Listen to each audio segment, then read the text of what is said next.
President Donald Trump has officially renamed the Gulf of Mexico to the Gulf of America, a move that has led to a dispute with the Associated Press, AP, over the adoption of this new terminology, prompting the administration to restrict AP's access to White House events. What would it take for you to reconsider the restrictions on the Associated Press?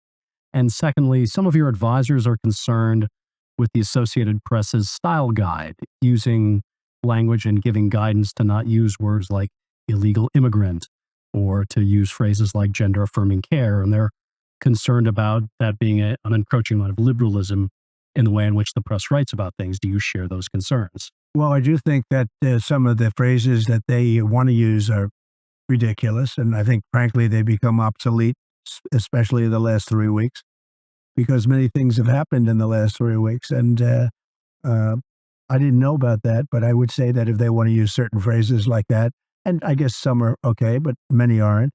But the Associated Press just refuses to go with what the law is and what is taking place. It's called the Gulf of America now. It's not called the Gulf of Mexico any longer. I have the right to do it, just like we have the right to do Mount McKinley, and nobody's even challenging that.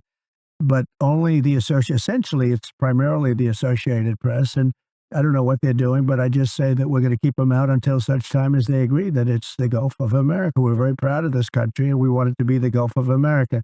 Now, the Associated Press, as you know, has been very, very wrong on the election, on Trump and the treatment of Trump and other things having to do with Trump and Republicans and conservatives.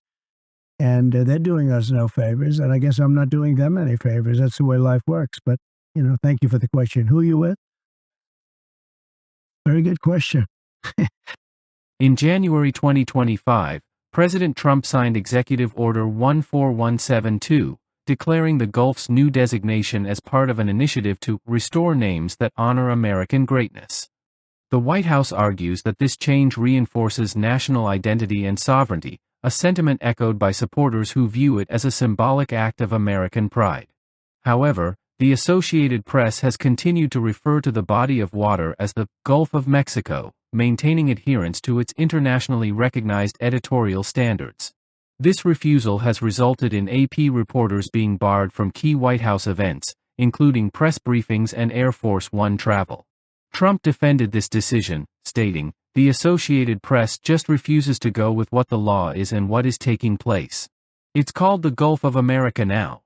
AP executive editor Julie Pace condemned the restriction, asserting that it threatens press freedom and the First Amendment. "This sets a dangerous precedent where the government dictates media terminology," Pace said. The renaming has not been universally adopted. Google Maps, Apple Maps, and some U.S. media outlets such as USA Today and Fox News have recognized the new designation. However, major companies like ExxonMobil and international institutions continue to use the original name. Internationally, the decision has faced criticism.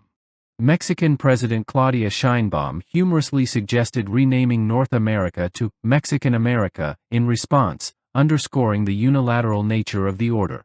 The controversy highlights broader tensions between executive authority, media independence, and the implications of altering established geographical names. While supporters see the renaming as a patriotic correction, critics argue it is an overreach that could impact international relations and journalistic integrity.